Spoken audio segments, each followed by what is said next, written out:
तप्त कांचन गौरांगी राधे वृंदावनेश्वरी वृषभानुसुते देवी प्रणमामि हरिप्रिये।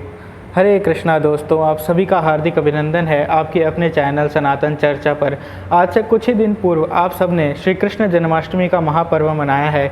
अब उसके ठीक 15 दिन बाद भाद्रपद मास के शुक्ल पक्ष की अष्टमी के दिन आज है श्री राधा अष्टमी, यानी कि श्री किशोरी जी का इस धराधाम पर आविर्भाव, जो कि श्री कृष्ण वामांग वासिनी है, यानी भगवान श्री कृष्ण का लेफ्ट काउंटर पार्ट है। साक्षात श्री कृष्ण यदि स्त्री का रूप धारण करें तो वो साक्षात श्रीमती राधा रानी है।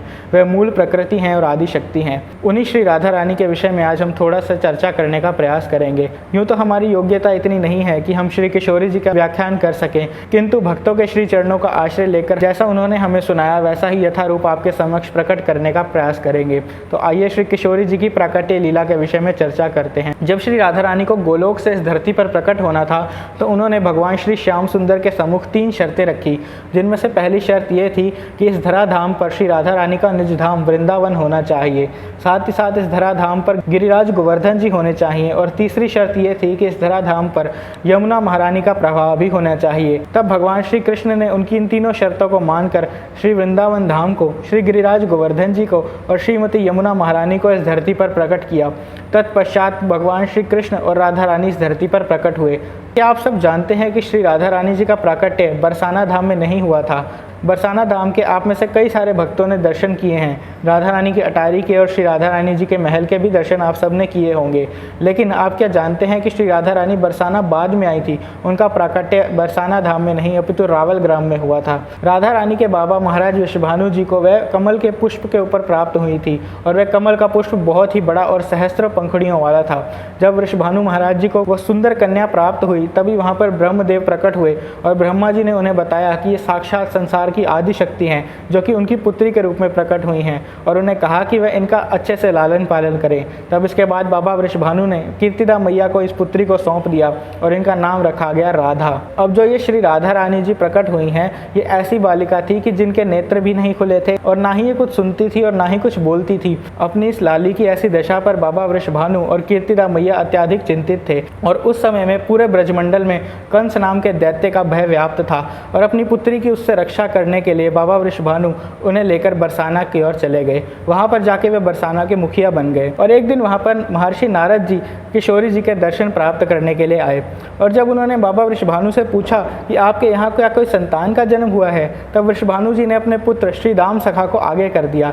श्री दामा जी भगवान श्री कृष्ण के अत्याधिक प्रिय सखा हैं और श्री राधा रानी के भाई हैं। तब नारद जी ने कहा कि मेरे अनुसार तो आपको कोई लाली का जन्म होना चाहिए था, ये तो आपका पुत्र है। तब वृषभानु जी ने बहुत कहने पर भी ये नहीं बताया कि उनके यहाँ लाली का जन्म हुआ है, क्योंकि वह सोच रहे थे कि वे अपनी उस लाली का दर्शन नारद जी को कैसे करवाएं जो देखती नहीं है, सुनती नहीं है और बोलती नहीं है। और तब नारद जी वहाँ से जब जाने लगे तभी महाराज वृषभानु ने सोचा कि क्या पता ये बाबा जो आए हैं कि वो हमारी लाली को आशीर्वाद दें, जिससे वह देखने लगे, सुनने लगे और बोलने लगे।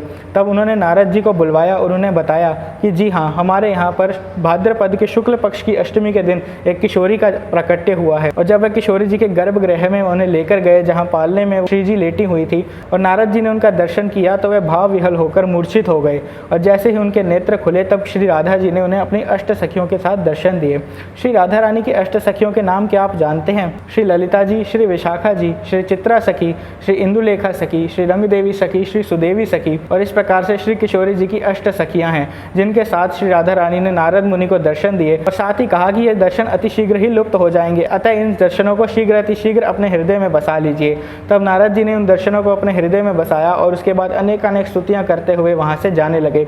और जाते जाते उन्होंने महाराज वृषभानु से कहा कि वह एक बहुत ही बड़ा उत्सव करें, साथ ही साथ गोकुल के बाबा नंद और उनकी पत्नी देवी यशोदा को बुलाएं, साथ ही उनके जो नवा जन्मा लाला है उसको भी वहाँ पर आमंत्रित करें, उनके दर्शन से ही उनकी लाली नेत्र खोलेगी।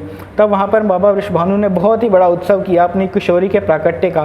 किशोरी जी के प्राकट्य के इस उत्सव पर नंद बाबा, यशोदा मैया और साक्षात श्री ठाकुर जी भी पधारे, और श्री ठाकुर जी तब घुटनों के बल चलते चलते श्री राधा रानी के पालने के पास गए, और उन्होंने जाकर उनके नेत्रों को स्पर्श किया, और जैसे ही राधा रानी को वो स्पर्श प्राप्त हुआ, वे समझ गई कि उनके प्राण प्रियतम आ चुके हैं और श्री किशोरी जी ने सर्वप्रथम अपने नेत्र खोल के श्री ठाकुर जी को देखा और मुख से श्री राधा रानी ने कृष्ण नाम पुकारा। इस प्रकार से हमारे भी नेत्र, कर्ण और मुख श्री कृष्ण नाम लेने के लिए है, श्री राधा नाम लेने के लिए। हमें भी अपने प्राण प्रियतम से प्रेम करना चाहिए। संसार की इधर उधर की बातों में अपना समय व्यर्थ नहीं करना चाहिए, इधर उधर की वस्तुओं को देखने में समय व्यर्थ नहीं करना चाहिए। श्री राधा रानी की कथा सुननी चाहिए, श्री कृष्ण के दर्शन करने चाहिए और उनका नाम मुख से लेना चाहिए। अधिक से अधिक हरे कृष्ण महामंत्र का जाप करना चाहिए। तो आज के इस राधाष्टमी पर्व पर हम सब लोगों को चाहिए कि हम अधिक से अधिक श्री ठाकुर जी और राधा रानी की सेवा करें और उनकी भक्ति में अधिक से अधिक संलग्न रहें। इसी के साथ हम श्री राधा रानी की ये कथा को समाप्त करते हैं। अगर ये वीडियो आपको पसंद आया हो तो इसे ज़्यादा से ज़्यादा लाइक और शेयर करें और चैनल को सब्सक्राइब करना ना भूलें। हम आपसे मिलेंगे एक नई कथा के साथ अति शीघ्र। आप सभी को श्री राधाष्टमी महापर्व की हार्दिक शुभकामनाएं। जय जय श्री राधे श्याम, जय जय श्री वृंदावन धाम। हरे कृष्णा।